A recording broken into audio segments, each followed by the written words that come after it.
focus on your soul aesthetic. Your soul aesthetic. The goal of my ASMR videos is always to help you to arrest, reset, and connect. Arrest, reset, and connect with me, with each other down below, in the comment section. Most importantly, with yourself. This community is a safe space for everyone, and I'm so glad you're here.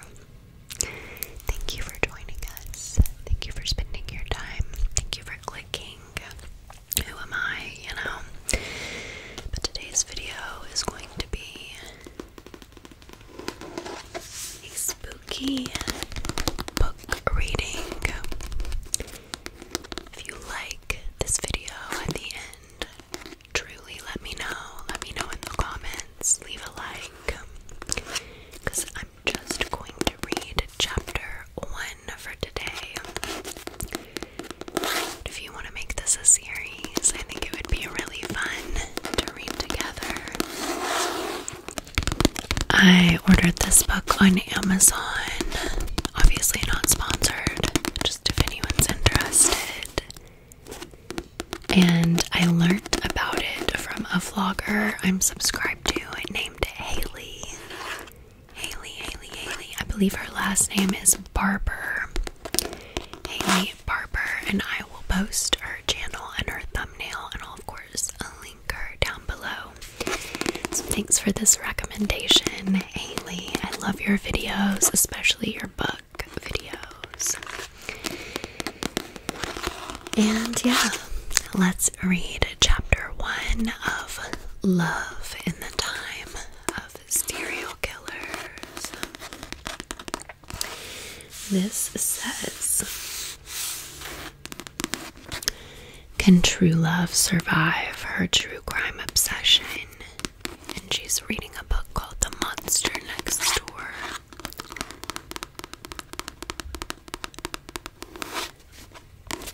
And Allie Hazelwood says the true crime is not reading the book. Here's the summary so you can see if you are interested in sticking around. A criminally addictive romance, funny, sharp, and thoughtful. One woman is going to have to learn how to give love a chance when she's used to suspecting the worst in this fresh romantic comedy. PhD candidate Phoebe Walsh has always been obsessed with true crime. She's even analyzing the genre in her dissertation, if she can manage to finish writing it. It's hard to find the time when she spends the summer in Florida cleaning out her childhood home, dealing with her obnoxiously good-natured younger brother, and grappling. The brother's a serial killer. I'm just gonna go ahead and throw that. I've not googled anything about this book, but I just got a gut punch that let me know. Well, and also foreshadowing. Dealing with her obnoxiously good-natured younger brother. Obnoxiously good-natured. And grappling with the complicated feelings of mourning a father she hadn't had a relationship with for years. It doesn't help that she's low-key convinced that her new neighbor, Sam Dennings, is a serial killer. He may dress business casual by day, but at night he's clearly up to something. It's not long before Phoebe realizes that Sam might be something much scarier, a genuinely nice guy who can pierce her armor to reach her vulnerable heart.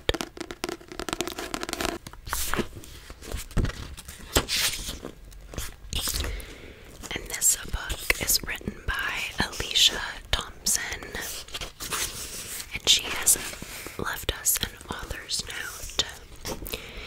This story contains some themes of grief, memories of a neglected, emotionally abusive childhood, and past suicidal ideation.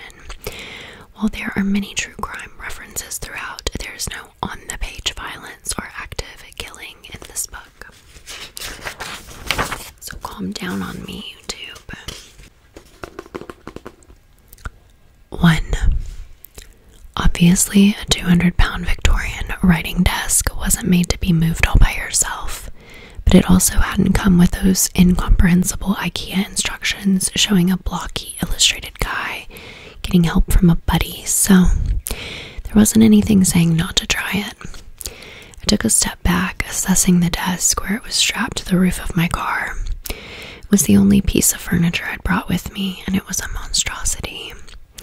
My old landlord in North Carolina had helped me load it into my car in the first place, and it had been the reason I'd made the drive to Florida in one straight shot, stopping only briefly at rest areas and a Taco Bell in Stark.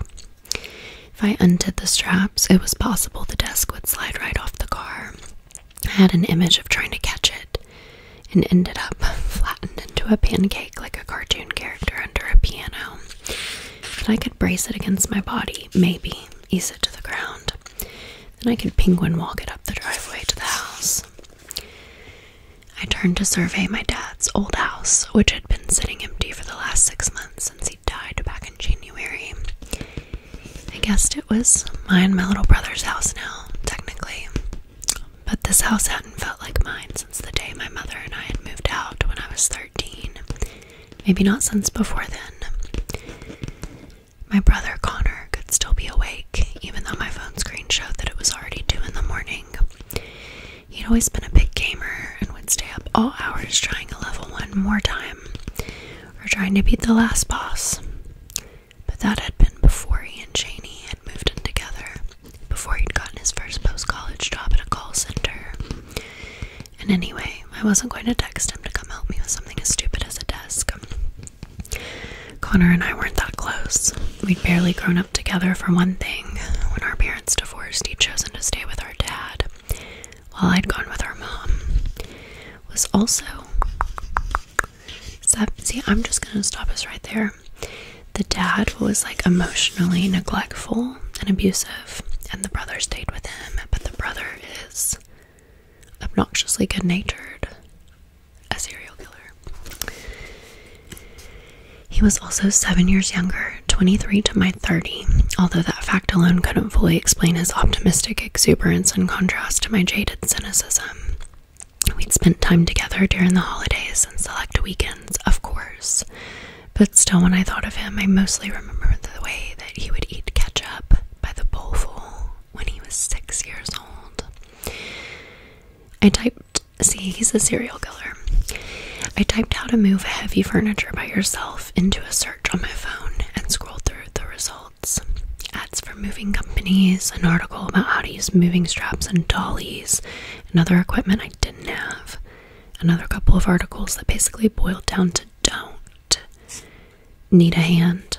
A voice came from behind me, and I jumped and gave a little scream. The phone flew out of my hand and hit the pavement with a sickening crack. He was standing on the sidewalk a decent distance away from me, but still, he'd come out of nowhere. He had dark, shaggy hair and was wearing jeans and a t-shirt that had a huge rip in the collar. When I glanced down, I saw that his feet were bare. What the fuck, I said, as much about the bare feet as about the fact that he'd addressed me at all. He took a step backward as if he were scared of me and shoved his hands deep into his pockets. It just seemed... Well, it's not, I snapped. I reached down to pick up my phone, which, yep, totally had a cracked screen now. Great. My search results for how to move heavy furniture by yourself glowed brightly through the spiderweb of lines, and I had the irrational thought that he'd totally see them, that they'd called him here, like some sort of bat signal to creepy nocturnal dudes looking to accost isolated women in the suburbs. And now he knew where I lived. I was tempted to get back in the car to drive to a local gas station and sit in the parking lot for one full podcast episode, then circle the block a few times before pulling into the driveway again. Although, to be fair, it was probably the podcast episode rationally recognize that with one part of my brain, while the other part of my brain screamed. This is the exact scenario two post-evanescence goth podcasters will one day use for their cold open. "This isn't my home," I blurted. He blinked at me, obviously confused. The more he stood there in his stupid bare feet, the more harmless he seemed. He was only a few inches taller than me, I realized, and he probably weighed less, all wiry and lean, where I was carvier. But wasn't that exactly how guys like him broke through your defenses, by appearing helpful, like the Zodiac killer telling you your wheel was wobbling, and offering to fix it for you only to sabotage your car and take you hostage? Or by appearing helpless, like Ted Bundy with his fake cast, needing help carrying something to his car? Fuck that. I'd rather be seen as a little rude than risk being taken to a second location. He gestured towards the desk. "That looks heavy," he said. Driving 10 hours straight must have scrambled my brain, because his words made me snort and then break into full-out laughter. It was absurd. This random conversation that barely hit polysyllables. The giant desk strapped to my Camry, the fact that I was here at all, standing in front of a house that I had very few fond memories of. It was 2 in the morning, and I was wearing coffee-stained pajama pants because I thought it would be brilliant to dress, so I could roll right into bed when I arrived, only I hadn't factored in my stunning inability to drink from the right side of a to-go cup.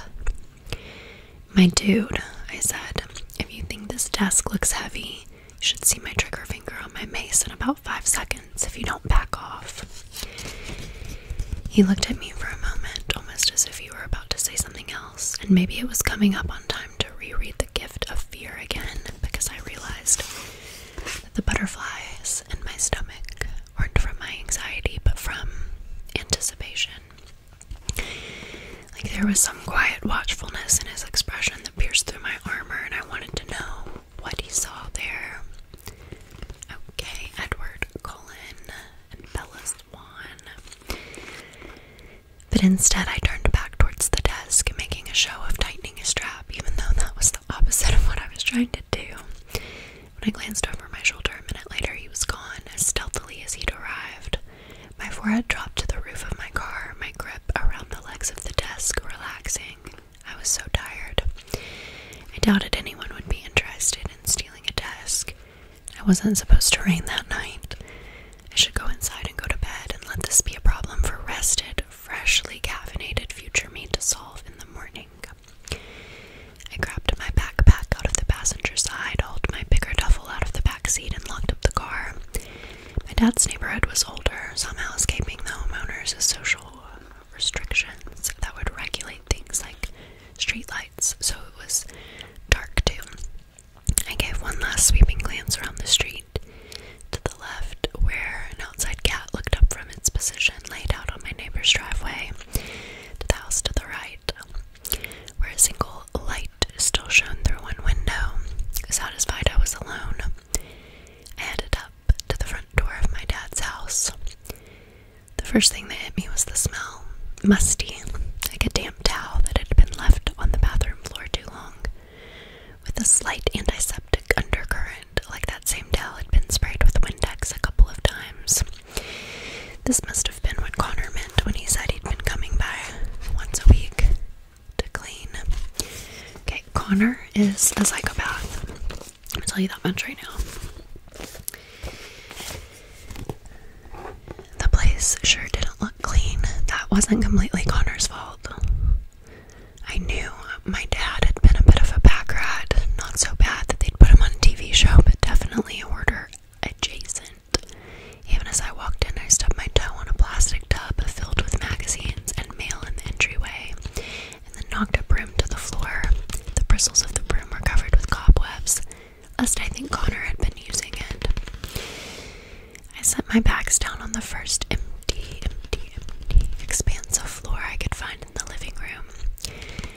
My dad's room was to the left, but there was no way I could sleep in there. He hadn't died in there or anything. It had been a heart attack at the grocery store, mercifully quick, the doctors had told us, but still, it was my dad's room. I opened the door anyway, just to see inside. More magazines, stacked next to the bed and fanning out from where they been with him in magazines.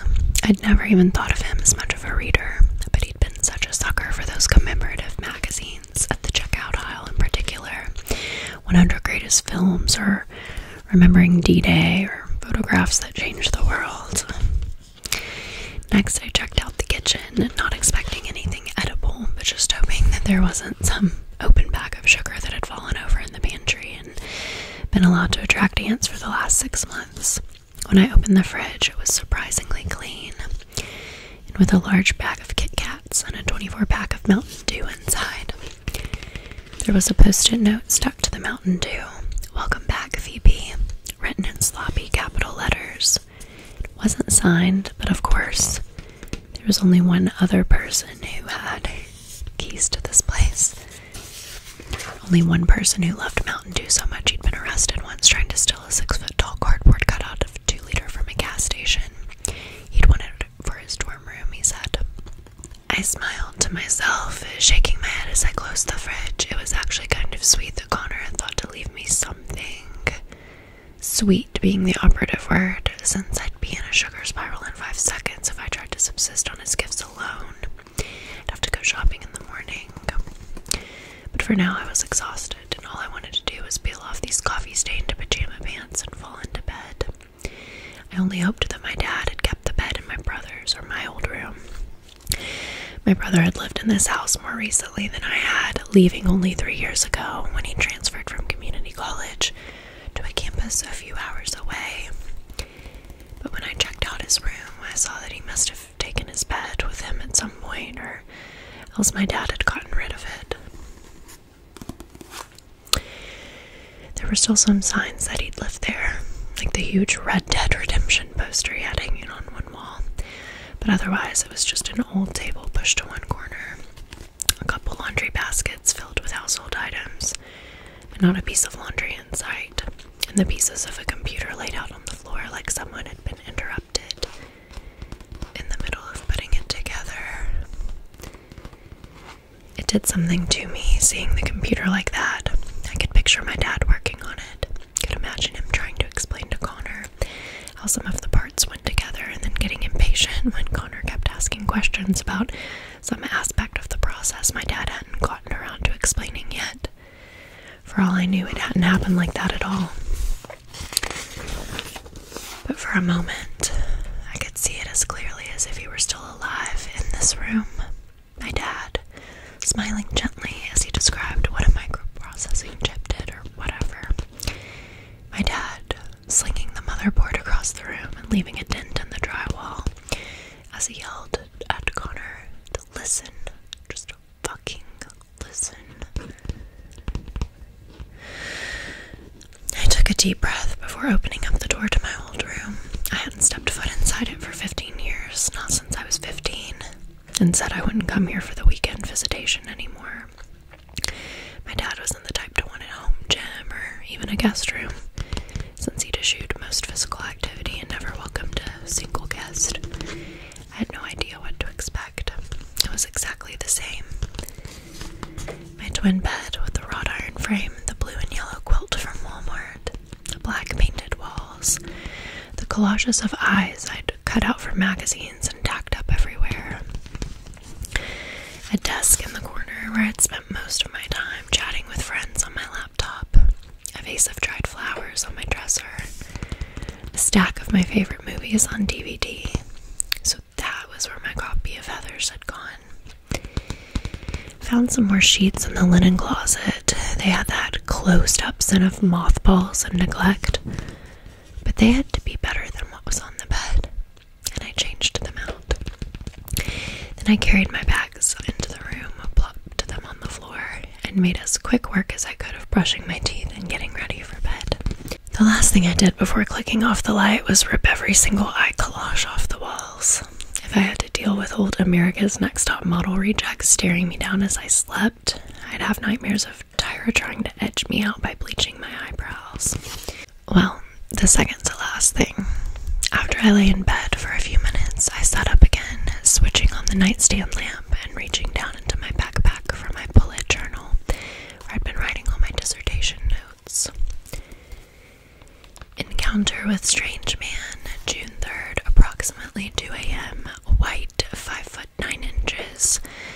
slightly scruffy, shaggy brown hair, ripped t-shirt, jeans, no shoes. Origin and destination unknown, believed to be night wanderer. I chewed on the end of the pen, wondering if I should include any other details. It had been too dark to tell what color his eyes were. His voice had been deep, with a rasp almost. But I couldn't write that. My body was found in the woods behind the house, and investigators were competent enough to do a forensic analysis of this notebook. I didn't want editorializing words complicating the narrative. Words like compelling or, God forbid, sexy. I set the notebook on my nightstand.